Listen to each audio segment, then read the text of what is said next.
Hi everyone, and welcome to this video lesson for Unit 3C, Good Questions.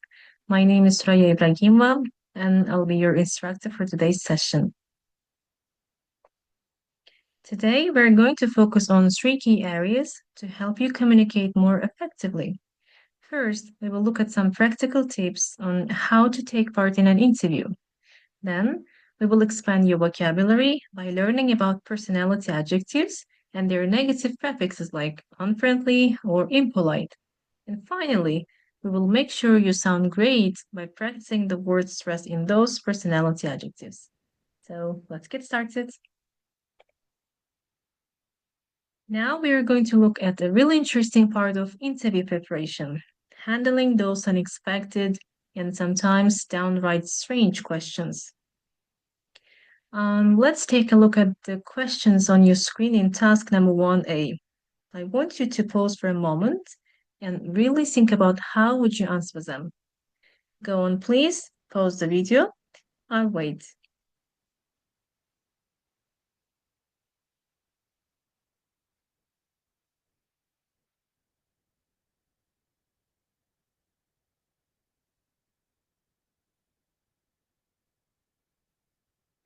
Great. So the key with these questions like this is to understand that interviewer is really interested in a correct answer. They're looking at how you think, your creativity, your problem-solving skills, and maybe your values. And now let's continue with task number 1B.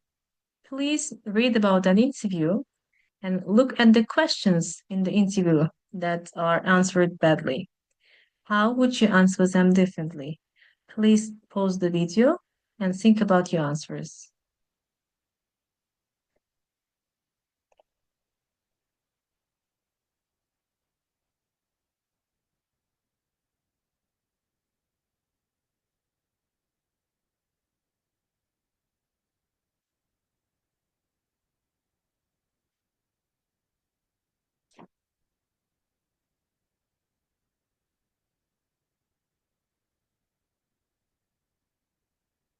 Well done. And on your screen, you can see some possible answers. You can pause the video again, and you may look through them later. Okay, and now please have a look at the interview one more time. And in task number 2A, you must tell us which four words in the box does the interviewee use?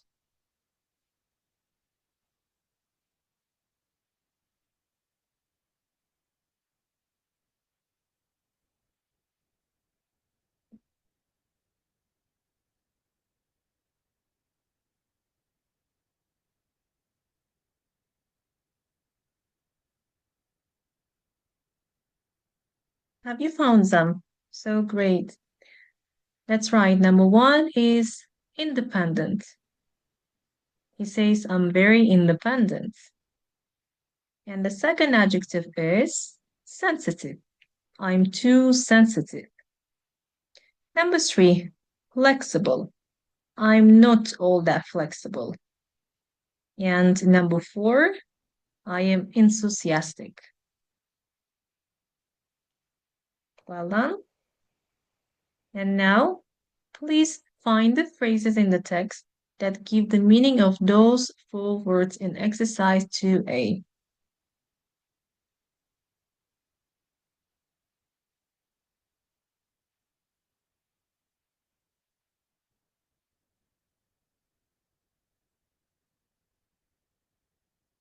And now let's check. The first adjective is independent, and the phrases that describe this adjective is, here you can see, I'm very independent. I like to do things on my own, which refers to be independent person. Second adjective is sensitive, and the phrases are, I'm too sensitive because I get very emotional when people give me negative feedback. Number three, flexible. I'm not flexible. I like to do things my way. That's the first phrase. And the second phrase might be, I don't like change. And number four is enthusiastic. And the phrases to describe the adjective enthusiastic is, I get very excited and I'm interested in new ideas. Very well done. And now let's continue. In task C, please complete the gaps in the sentences from 1 to 4 with the other four words in the box.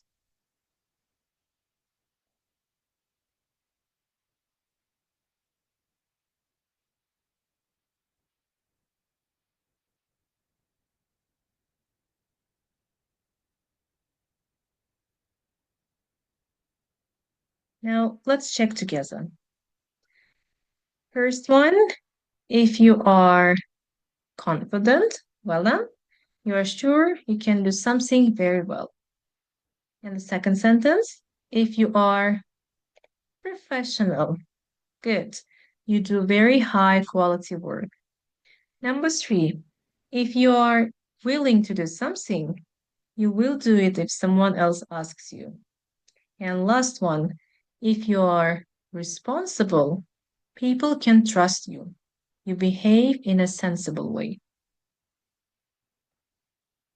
Okay, and let's work on pronunciation part. In task 3A, we are going to discuss word stress in personality adjectives. Please have a look at these 8 personality adjectives below. How many syllables are there in each word? And which syllable is stressed? Please pause the video and have a look at them.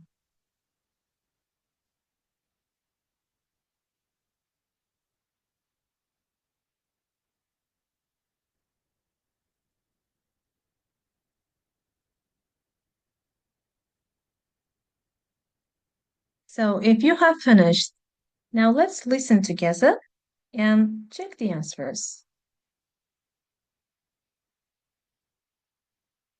Audio 3.06. 1, confident, 2, enthusiastic,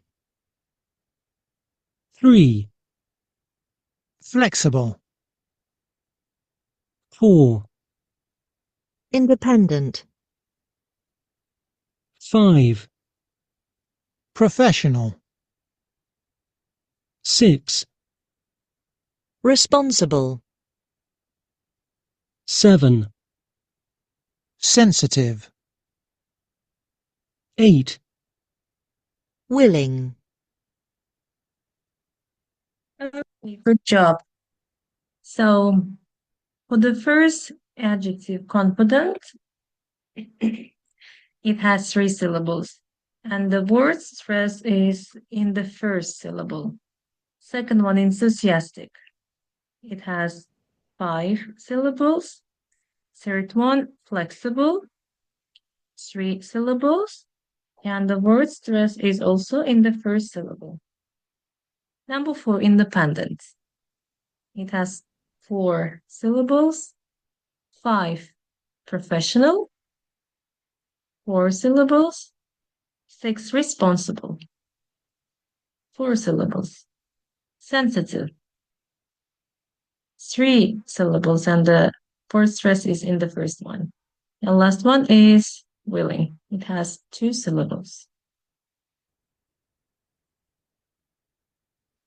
Okay. And in vocabulary part, we're going to discuss, first of all, prefix, and then specifically negative prefixes. So what is a prefix? A prefix is a group of letters. In other words, it's also called as morpheme. And prefix is added to the beginning of a word in order to change its meaning. Here you can see some examples of prefixes. The first example is on, prefix on, and plus happy. and it makes unhappy, which is a negative meaning, like opposite meaning. Second one is redo.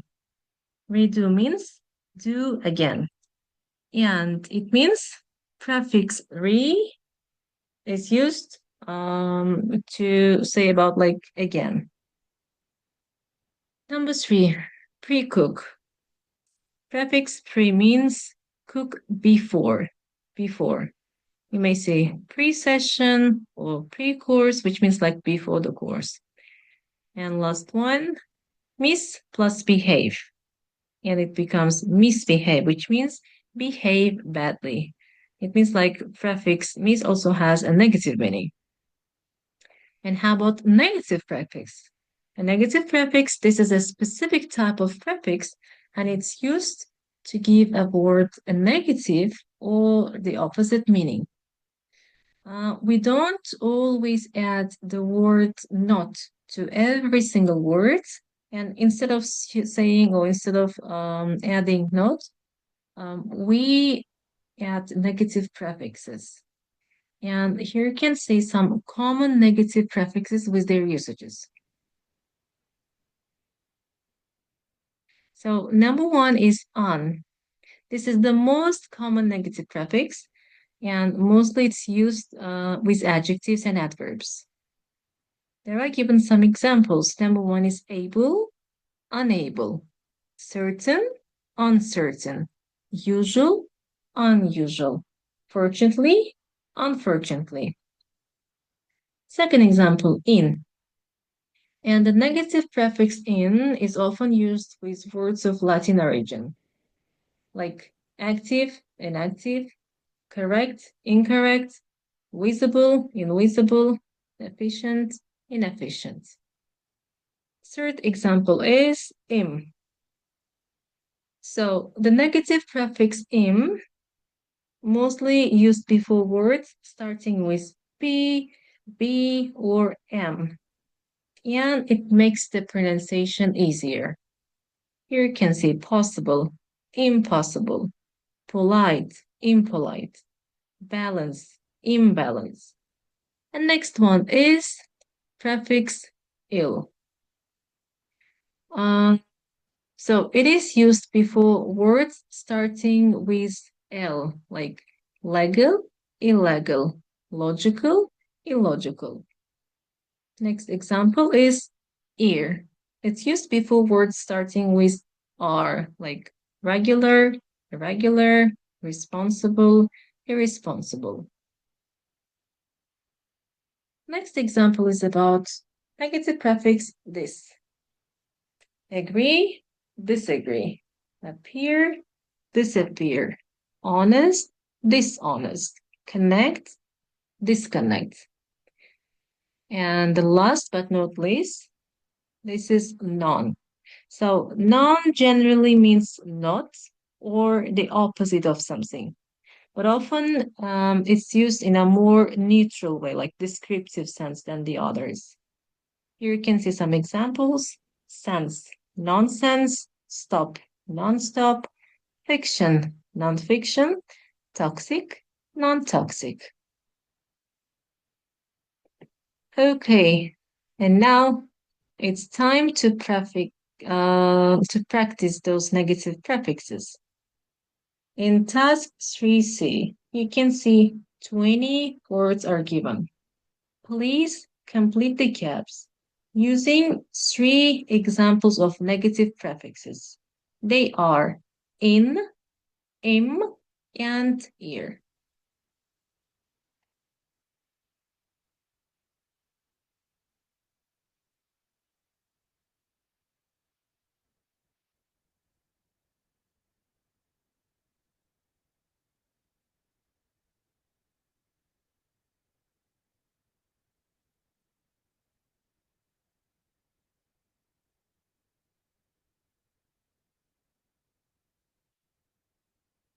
So if you have finished, let's listen and check. Audio VB 3.01. 1, Inappropriate. 2, uncertain,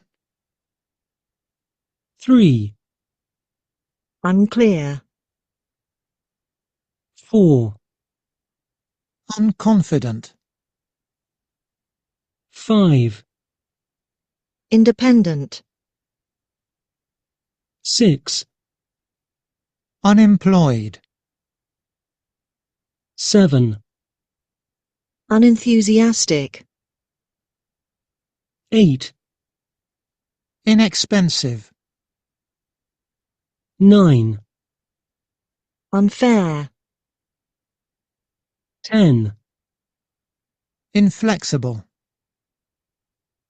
11, informal,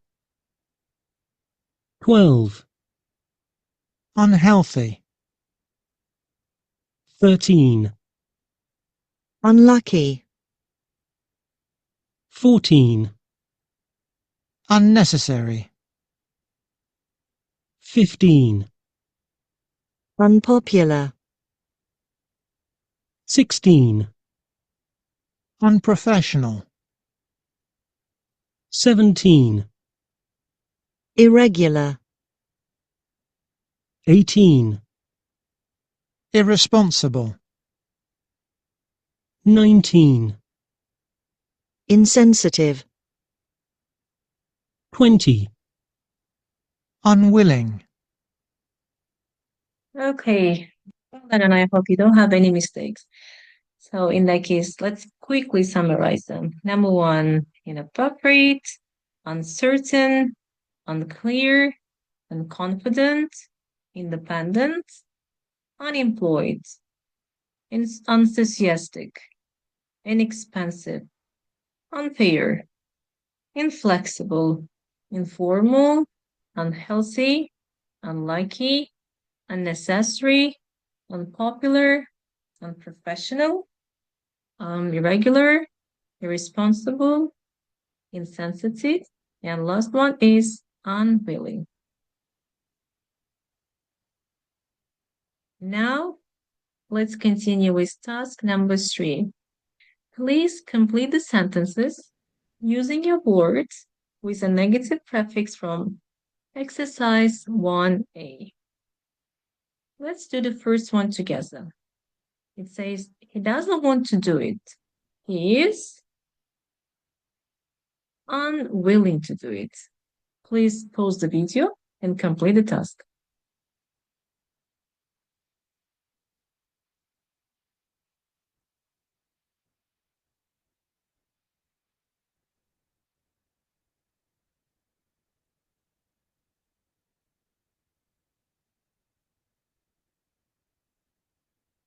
Okay, now let's check together.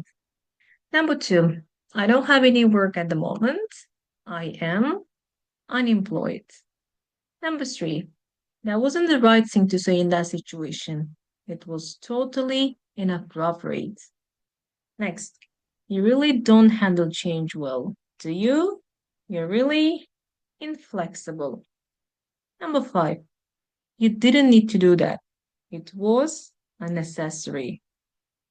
Next one, it was gorgeous weather all summer except on your wedding day. That's a bit unlucky. 7, he used to be everyone's favorite politician, but now he's really unpopular. 8, I'm not sure what will happen next year.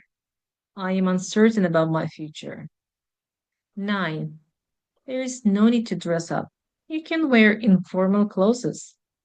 Number 10, I suggested a party, but no one seemed very interested. They were unenthusiastic. 11, they left their young kids home by themselves. That's completely irresponsible. And last one, I don't understand everything she says. She's very unclear. Okay, and now let's look at some key phrases that will help you to put those interview strategies into practice. We can break them into 3 practical groups. First, we have typical interview questions you can expect from the interviewer. So being familiar with this means like you won't be caught off guard. And next, we have typical questions um, and essential phrases to check your understanding. These are your secret weapon for surrounding professional and ensuring you answer the question correctly. And finally, we have strong phrases for your answers.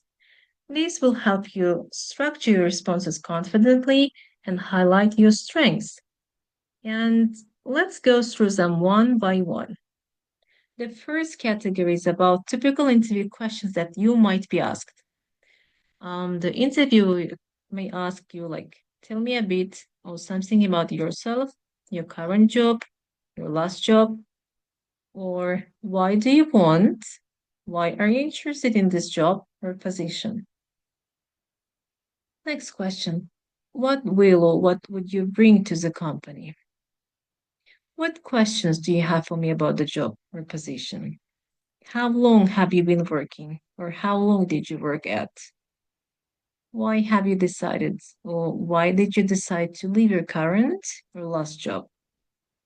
And the second table is about the phrases that you can check the questions in order to be sure to answer them correctly.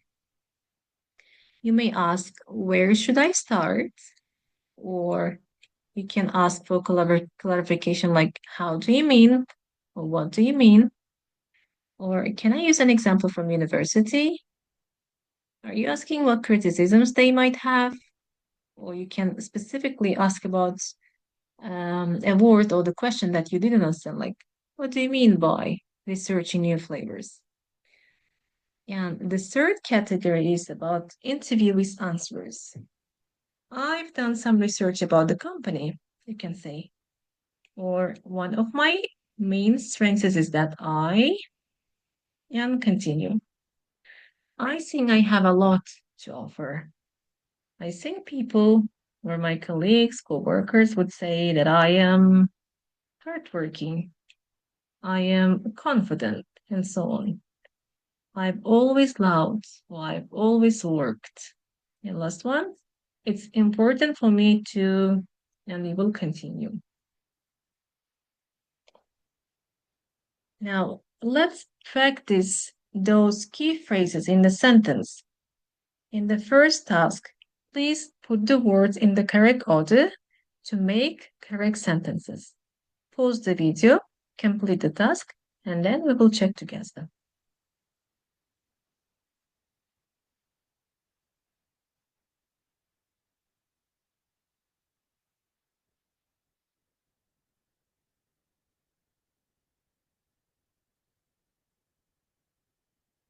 Now let's check.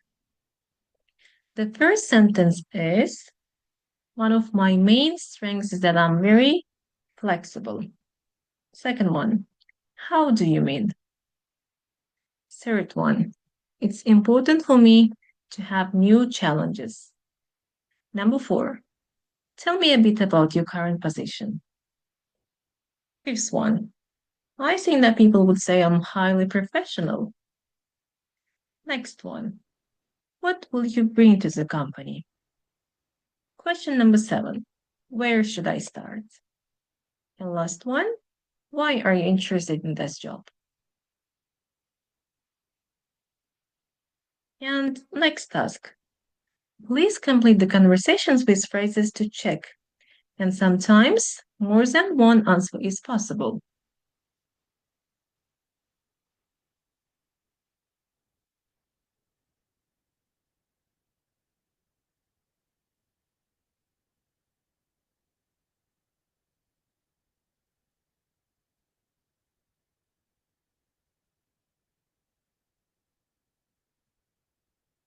So let's check. Conversation number 1. So, what work have you done in this area in the past? Where should I start? Second one, what can you bring to the company? What do you mean by what skills do I have? Third conversation, tell me about a time when you had to give someone negative feedback. Can I give an example from sports? And last one, We start early here. Would that be an issue for you? Are you asking if I'm reliable? Okay, so very well done. And to wrap up our session on good questions, just remember the three key takeaways. First of all, you know how to approach an interview. And secondly, you can use personality adjectives and their negative prefixes. And you can use them all with the correct word stress. You have done excellent work by building these skills. Keep practicing, and I'll see you next time. Thank you very much for your attention.